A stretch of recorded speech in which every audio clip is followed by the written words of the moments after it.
बिस्मिल्लाहिर्रहमानिर्रहीम। अस्सलाम वालेकुम। 8 अक्टूबर है और दिन है जुमे का। 2-3 अहम इशूज़ पर बात करेंगे। सबसे पहले तो बात करेंगे कि शरीफ ख़ानदान के लिए, मुस्लिम लीग नून के लिए अवाम में निकलना सिक्योरिटी रिस्क बन चुका है। इससे पहले आप एक वीडियो देख चुके हैं, जिस वीडियो में आपने देखा था कि शहबाज शरीफ साहब को जो जिस गाड़ी में वो आ रहे थे उसमें लोगों ने उनको घेर लिया, और वो वीडियो अभी भी विंडो में चल रही है, लेकिन उसकी ऑडियो तो आपको नहीं सुनाई क्योंकि उसमें कुछ बहुत सख्त अल्फाज या सीधी बात करें गालियाँ भी हैं, क्योंकि इस वक्त लोग इतने फ्रस्ट्रेट हैं, लोग इतने गुस्से में हैं, लोगों के साथ वो कर दिया गया है कि लोग गालियाँ देते हैं और लोग हमें भी ये बात कहते हैं कि आप अपनी वीडियोस में इनको नंगी और गंदी गालियाँ दें। ज़ाहिर हम नहीं दे सकते, ना ही देनी चाहिए, लेकिन लोग बहुत फ्रस्ट्रेट हैं, लोग बहुत मायूस हैं, लोग बहुत थक गए हैं, लोगों को बहुत पाकिस्तान के साथ जो हुआ है उस पर लोग बहुत कर्ब में हैं, बहुत तकलीफ़, बहुत अजियत में हैं। अब एक और वीडियो सामने आ गई है और उस वीडियो में खैर ऐसी कोई चीज़ नहीं है या ऐसी कोई गाली नहीं है जो जिसकी वजह से उसकी ऑडियो ना जा सके। तो पहले ज़रा आप ये विंडो में वो वीडियो ज़रा सुन लें, उसमें क्या अल्फाज अदा हो रहे हैं, तो उसके बाद फिर मैं कुछ गुजारिशात आपके साथ सामने रखता हूँ। ज़रा ये वीडियो सुन लीजिए।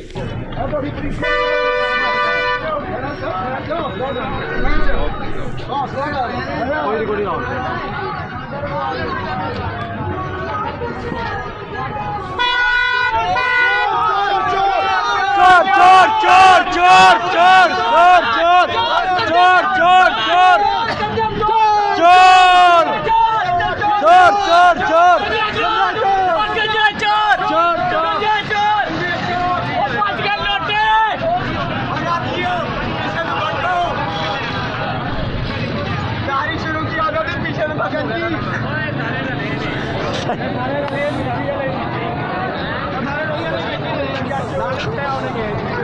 जी, तो आपने ये वीडियो देखी और इस वीडियो में आपने सुन लिया जिस तरह की चीज़ें हो रही हैं। अच्छा, एक तो ये कंफर्म नहीं हो रहा कि ये कौन से वाले इनके काफ़िले के साथ हुआ है। अगर आप में से किसी के पास इसकी इन्फॉर्मेशन है तो आप ज़रूर ये बताइएगा। दूसरी बात यह है कि शहबाज शरीफ साहब ने जो है वो इतराफ़ कर लिया है। शहबाज शरीफ साहब ने इतराफ़ कर लिया है कि उनकी गाड़ी को जो है वो रोका गया था, और लेकिन शहबाज शरीफ साहब ने उसको कितनी खूबसूरती से कवर किया है उस पर ज़रूर उनको अप्रिशिएट करना चाहिए कि उन्होंने बड़ी खूबसूरती से जो है वो इस चीज़ को कवर किया है। ये मैं ज़रा आपके सामने रखता हूँ। शहबाज शरीफ साहब कहते हैं कि कल मैंने अपने कौमी असम्बली के हल्के से अवामी राब्ता मुहिम का आगाज़ किया। इस कैंपेन का मकसद सिर्फ अपना एजेंडा आवाम के सामने रखना ही नहीं, बल्कि उनकी बातें और तजावीज़ सुनकर उनसे सीखना और मसाइल का हल तलाश करना भी है। कल मेरे हल्के से कुछ लोगों ने मेरी गाड़ी रोककर अपने मसाइल बयान किए। आज मैंने उनके नुमाइंदों को मदऊ किया, उनके इलाके के मसाइल को सुना और उन मसाइल के हल की यकीन दहानी करवाई। मेरे नज़दीक सियासत एक इबादत है और ये इबादत खल्क़े खुदा की खिदमत करके ही की जा सकती है। मुझे शहबाज शरीफ साहब ने जितनी खूबसूरती से इसको कवर किया है, वो एक वाक़या है कि एक बदबख्त बेटा जो है वो अपनी माँ को मार रहा था, माँ को गिराया हुआ था नीचे, ऊपर से कोई आ गया तो वो कहने लग गया कि हम ना ये पेटी के नीचे, क्योंकि पेटी के पास वो जो घरों में पेटियाँ होती हैं बड़ी, उसने पेटी के पास माँ को गिराया हुआ था। तो वो कहते हैं कि हम ना वो पेटी के नीचे, अब माँ ने भी ज़ाहिर है भरम रखना था, वो माँ के, और वो कहते हैं हम पेटी के नीचे ना बिल्ली छुपी हुई थी, वो बिल्ली देख रहे थे नीचे, यानी लेट के ना वो बिल्ली देख रहे थे। तो शहबाज शरीफ साहब ने भी इतनी खूबसूरती से इसको कवर किया है कि वो लोग जो आए हैं अपनी आराह देना चाहते थे, तो आज मैंने उनको बुलाया है और शहबाज शरीफ साहब ने जो है वो एक वीडियो भी लगाई है। अब पता नहीं ये वही लोग हैं या ये कोई और लोग हैं, और ये एक ड्रामा जो है वो रचाया गया है। एक वीडियो ये आप पहले एक वीडियो थी, दूसरी वीडियो ये जो भी आपको मैंने दिखाई है वो है, और शहबाज शरीफ साहब ने इसको कवर करने की कोशिश की है। देखें, इनके लिए अवाम में निकलना बन चुका है सिक्योरिटी रिस्क। ये पाकिस्तान में हो, पाकिस्तान से बाहर हो। अच्छा, पाकिस्तान में अभी भी बहुत खौफ है, बहुत खौफ है, बहुत खौफ है, लोग इनसे सवाल नहीं कर सकते। उसके बावजूद, हालांकि लोगों को पता है कि निगरान हुकूमतें इनकी हैं, लोगों को पता है पूरा निज़ाम इनके साथ है, लोगों को पता है कि सब कुछ इस वक्त इनके हाथ में है, लोगों को पता है कि पूरा निज़ाम हाथ बांध कर इनके आगे खड़ा है, फिर भी यूथ के अंदर से खौफ निकल गया है और लोग इनसे सवाल कर रहे हैं, लोग इनसे जवाब मांग रहे हैं। लेकिन जो महज़्ज़ब मुल्क हैं, हमारी तरह के मुल्क नहीं हैं, यूके हो, USA हो, वहाँ पर इनमें से जो जाएगा उससे सवाल वहाँ पे खुल के होंगे, लोग सामने आके बात भी करेंगे, लोग इनसे सवाल भी करेंगे, लोग इनसे बात भी करेंगे और लोग एहतजाज भी रिकॉर्ड करवाएंगे। बाहर इनके साथ जो होगा वो इनको, यानी कानून तो कोई भी हाथ में नहीं ले सकता, ना पाकिस्तान में ना पाकिस्तान से बाहर। पाकिस्तान से बाहर तो बिल्कुल नहीं ले सकते, यहाँ तो जंगल का कानून है, वहाँ ऐसा नहीं है। तो लोग इनके मुँह पर खड़े होकर इनसे सवाल भी करेंगे, इनसे जवाब भी मांगेंगे। लेकिन यहाँ पर पाकिस्तान में भी, ये दूसरी वीडियो मैंने आपको दिखाई है, पता नहीं ये कहाँ की है, लेकिन जहाँ जहाँ ये निकल रहे हैं इनके लिए सिक्योरिटी रिस्क बन चुका है। ये अवाम में कहीं मुंह दिखाने के काबिल नहीं है। मैं आपको दो और वाक़यात बताता हूँ। देखिए, लोगों के अंदर ना इतनी फ्रस्ट्रेशन और नफरत है कि लोगों का ना ज़ब्त ख़त्म होता जा रहा है, ओवरऑल निज़ाम के हवाले से भी होता जा रहा है, और ये कोई अच्छी चीज़ नहीं है। मैं आपको एक चीज़ बताऊँ कि अभी हम गए हुए थे बाराकों में किसी के पास, तो वहाँ वो बता रहे थे कि एक 7 साल का बच्चा, उस वक्त उसकी उम्र 7 साल थी जब उसके वालिद को कत्ल किया गया, और 11 साल केस चलता रहा, उसको इंसाफ अदालतों से नहीं मिला। अब वो बच्चा 18 साल का हुआ और उसने अपने बाप के कातिल को मार दिया।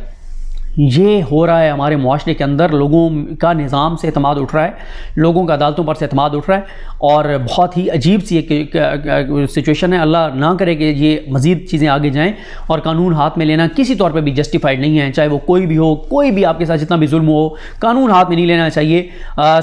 मैं बल्कि जहाँ मैं बैठा हूँ यहीं पर हमारी मुलाकात हुई, ईसा नकवी साहब भी थे, मैं भी था, हसन अपना हारून रशीद साहब के साथ। तो हारून रशीद साहब ने बहुत खूबसूरत बातें की इसी चीज़ के ऊपर, सब्र के हवाले से, कि किस तरह से सब्र और तहम्मुल और बर्दाश्त, ये चीज़ें जो हैं, ये जो सब्र है, फिर किस तरह से एक न एक दिन फिर इसका आपको अजर भी मिलता है। और फिर एक और चीज़ भी है कि देखें, एक होता है इंसान अगर किसी से को रिएक्ट करना चाहता है, बदला लेना चाहता है, लेकिन एक वो है कि जब एक मज़लूम बेबस हो जाता है और वो अपना इंसाफ जब अल्लाह ताला की ज़ात पर छोड़ देता है, तो फिर आप खुद अंदाज़ा लगाएंगे क्या होगा उस जुल्म करने वाले के साथ, जिसका मज़लूम जो है वो इस दुनिया में तो हिसाब नहीं ले सकता, या ख़ुद इतनी ताकत नहीं रखता, और वो कहता है कि मेरा इंसाफ अब अल्लाह करेगा।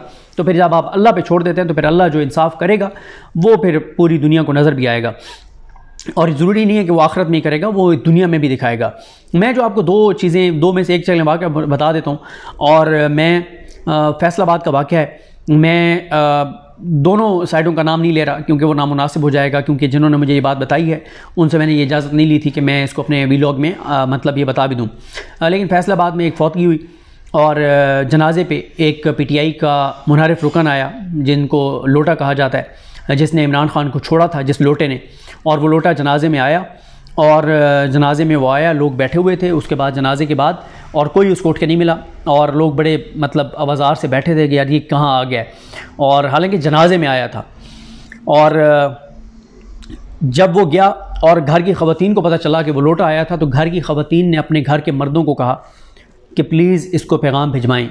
उस फौत होने वाले की जो घर की ख़वातीन थी, उन्होंने कहा कि प्लीज़ इसको पैगाम भिजवाएँ कि ये कुलखानी में मत आए।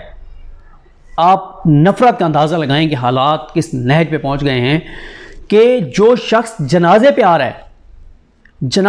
है उसके बारे में, वो जिनके जो गम में हैं, तकलीफ़ में हैं, जिनका अपना बिछड़ गया है, इस दुनिया से चला गया है, लेकिन इतनी उनके अंदर नफ़रत ज़रूर है इन लोगों की कि उन्होंने कहा कि इसको कहो कि कुलखानी में ना आए। तो ये यानी मतलब हालात इस नहज पर पहुंच चुके हैं लोगों के कि इन लोगों से इतनी नफ़रत है। ये सिक्योरिटी रिस्क इनके लिए बन चुका है अवाम में निकलना। और ये वीडियो आपने देख ली। अब इनके पास तीन रास्ते हैं। एक यह है कि ये अपनी कोई एक माफिया, अपना एक गैंग तैयार करें, 50-60 लोगों का कानटुटे बदमाश जो सिविल कपड़ों में कारकुन बांध के इनकी गाड़ियों के आगे पीछे हों, ताकि कोई इनको चोर डाकू ना कह सके, लुटेरा ना कह सके, इनसे जवाब ना मांग सके, इनके खिलाफ नारे ना लगा सके। एक तो ये 50-60 रुकनी एक उनको फोर्स बनानी पड़ेगी। दूसरा यह है कि निगरान सेटअप क्योंकि इन्हीं के हैं, तो पुलिस भारी तादाद में, पुलिस साथ हो, आगे पीछे हो, और पुलिस जो है वो इनके साथ हो। या तीसरा ये है कि ये जो सिक्योरिटी की होते हैं, जो सिक्योरिटी गार्ड्स आपको कंपनी से मिल जाते हैं, तो वहाँ से ये सिक्योरिटी गार्ड्स ले लें, और उन सिक्योरिटी गार्ड्स के ज़रिए ये जहाँ जाएं तो आगे पीछे वो सिक्योरिटी गार्ड्स हों, 50-60-70 बंदूकें उन्होंने तानी हुई हों, और बंदूकों के साए में ये जो है वो इलेक्शन कंपेन भी करें, नवाज शरीफ की आमद की कंपेन भी करें, और ये जो है वो हो सकता है। तो ये इनके पास है ऑप्शन, इसके अलावा कोई ऑप्शन नहीं है। इनके लिए सिक्योरिटी रिस्क बन चुका है। अवाम में ये जहाँ जाते हैं, अवाम से चोर डाकू की सदाएँ आती हैं। मरीम नवाज साहब के जलसे में आपने देख लिया था कि किस तरह से लोग क्या कह रहे थे, और वहाँ ज़्यादा तादाद उन लोगों की थी जो देखने आए थे कि कितने लोग आए, और वो भी अच्छी खासी तादाद हो गई थी। और फिर जिस तरह से मरीम नवाज साहबा कह रही थी कि मतलब कौन आ रहा है, लोगों ने कहा चोर आ रहा है, चोर चोर डाकू डाकू के नारे लगे, लोगों ने वहाँ पे कहा, वहाँ पे इमरान खान जिंदाबाद के नारे लगे। तो ये इनके हालात और इनके सूरत हाल है। इनके लिए बहुत मुश्किलात बढ़ती चली जा रही हैं और अब इनकी तमाम तर तवक्कुआत इस निगरान सेटअप के साथ हैं कि वो इनको पुलिस ने सिविल कपड़ों में कोई पुलिस वाले इनको दे दें, या ये अपना को गैंग तैयार करें 40-50 लोगों का, या ये जो सिक्योरिटी वाली एजेंसीज़ हैं, ये जो प्राइवेट जो आपको गार्ड दे देते हैं वो ये गार्ड दें। इसके अलावा इनके लिए निकलना नामुमकिन हो चुका है और ये पै दर पै वाक़यात जो है वो हो रहे, कुछ वाक़यात रिपोर्ट नहीं हो रहे और बहुत खौफ है। इनमें से कोई भी आज़ादाना तौर पे वहाँ में नहीं निकल रहा और छुप छुप के निकल रहे हैं, और उस सूरत में निकल रहे हैं कि जब 20-25-30 लोग हों, बस ऐसे ही फॉर्मेलिटी, और जहाँ जहाँ ये जाके और जलसे कर रहे हैं, जलसे तो नहीं कर रहे, वो जलसियाँ कर रहे हैं छोटी छोटी, वहाँ पे 30-35 बंदे इर्द गिर्द सिर्फ इसलिए खड़े किए जाते हैं जो देखते हैं कि आवाम में से कोई जूता उठा के ना फेंक दे। यानी इतनी ज़्यादा इनके अंदर खौफ है, इनके चेहरों पे खौफ देखें अब ये लोगों में निकलते हैं। इन्हें पता है कि लोग कोई उधर से चोर कह देगा, डाकू कह देगा, लुटेरा कह देगा, कोई बिजली के बिलों का हिसाब मांग लेगा, कोई पेट्रोल का महंगे होने का हिसाब मांग लेगा। इस वक्त तक मियाँ साहब की आमद के हवाले से जो है वो कोई खातिर खा जो है वो कोई नतीजा जो है कोई आप कहें कि जोश खरोश जो है वो नज़र नहीं आ रहा। बहुत इनके लिए परेशान कुन सूरत हाल है। मुझे अपनी दुआ में याद रखें। अल करीम हम सब का हमें नासर। अल्लाह।